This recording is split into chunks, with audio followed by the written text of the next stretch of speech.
एक बार अकबर ने अपने मृत पूर्वजों का हालचाल जानने के लिए बीरबल का स्वर्ग भेजा। बीरबल राजा अकबर के आदेश का पालन करना अपना धर्म मानते थे, इसलिए वे उसके आदेश को मानने का इनकार नहीं करते। लेकिन कोई भी व्यक्ति मृत्यु के बाद ही स्वर्ग जा सकता है। ऐसे में स्वर्ग जाने के लिए बीरबल को मरना जरूरी था। तो क्या बीरबल सच में मर गए या हमेशा की तरह बीरबल ने कोई और तरकीब लगाई? आज अकबर बीरबल के किस्से में जानेंगे ऐसी कहानी के बारे में जिसमें अकबर के आदेश पर बीरबल स्वर्ग की यात्रा के लिए निकल पड़ते हैं। एक बार बादशाह अकबर के बाल और दाढ़ी काफ़ी बढ़ गए। बीरबल ने अपने एक दरबारी को बुलाकर किसी नाई को फौरन भेजने का आदेश दिया।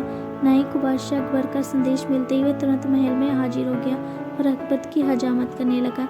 इतने में वहाँ कौवा आकर बैठ गया और काँव काँव करने लगा।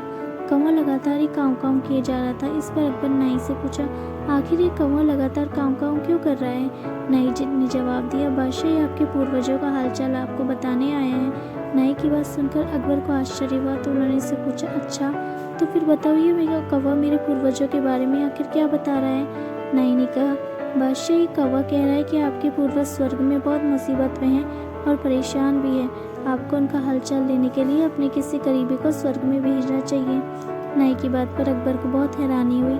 उन्होंने इससे पूछा कि भला किसी व्यक्ति को जिंदा कैसे स्वर्ग में भेजा जा सकता है? इस पर नाई कहता है, बादशाह मेरी नज़र में एक पुरोहित है जो ये सब काम बहुत सरल तरीके से करते हैं। बस आप अपने किसी एक करीबी को स्वर्ग जाने के लिए राजी कर लीजिए। नाई के आश्वासन पर अकबर किसी एक को स्वर्ग भेजने के लिए तैयार हो जाते हैं। वे दरबार में अपने सभी करीबी दरबारियों को बुलाते हैं और नाई की पूरी बात उन्हें बताते हैं। इसके बाद सभी दरबारी एक मत में बीरबल का नाम आगे रखते हैं और कहते हैं कि स्वर्ग जाकर अपने पूर्वजों का हालचाल लेने के लिए बीरबल से उचित और कोई नहीं हो सकता, क्योंकि बीरबल हम सभी सबसे ज़्यादा श्रेष्ठ, बुद्धिमान और चतुर है।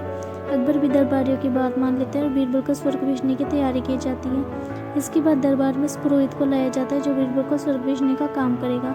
बीरबल और अकबर उस पुरोहित से स्वर्ग भेजने की विधि के बारे में पूछते हैं। पुरोहित कहता है कि आपको यहीं पास में मौजूद एक घास के डेरा में खड़ा करके आग लगा दी जाएगी और फिर कुछ विशेष मंत्रों की शक्ति से आप स्वर्ग पहुंच जाएंगे। इसके कुछ दिन बाद आप स्वर्ग में पूर्वजों का हालचाल लेकर वापस भी आ जाएंगे।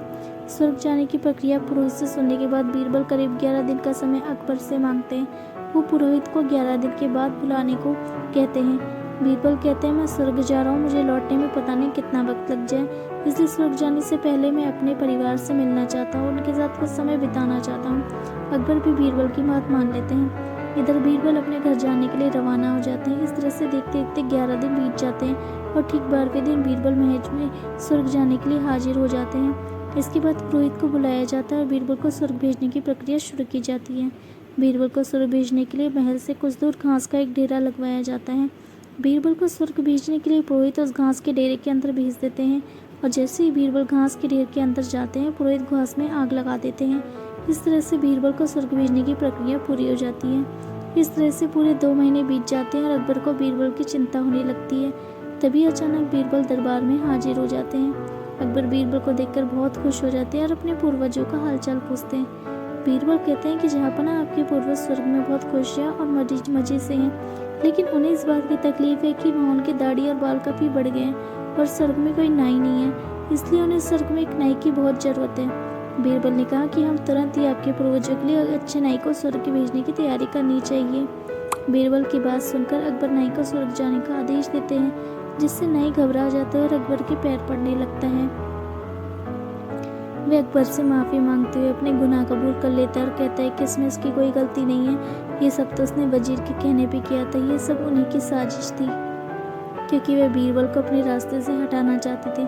सारी सच्चाई सामने आती है। अकबर वजीर और उनके साथी को सजा देने का आदेश देते हैं और उन्हें जेल में बंद कर दिया जाता है।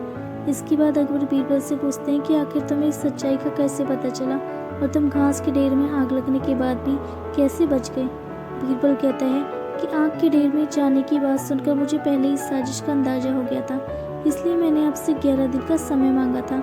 उन 11 दिनों में मैंने घास के ढेर वाले स्थान के नीचे से अपने घर तक एक सुरंग बनवा दी और जैसे ही घास पर आग लगाई गई, मैं उसी सुरंग के जरिए वहाँ से बचकर निकल गया। बीरबल की बात सुनकर अकबर एक बार फिर बीरबल से बहुत खुश हो जाते हैं और उसकी चतुराई और बुद्धिमानी की तारीफ करते कहते हैं, वाह बीरबल वाह, ये काम तो सिर्फ तुम ही कर सकते थे। दोस्तों, अगर आपको ये कहानी अच्छी लगी हो तो प्लीज़ चैनल को लाइक और सब्सक्राइब कीजिएगा ताकि इस तरह की और कहानियाँ आपको मिलती रहें। And thank you so much for watching. Thank you once again. Keep watching, keep subscribe, keep follow.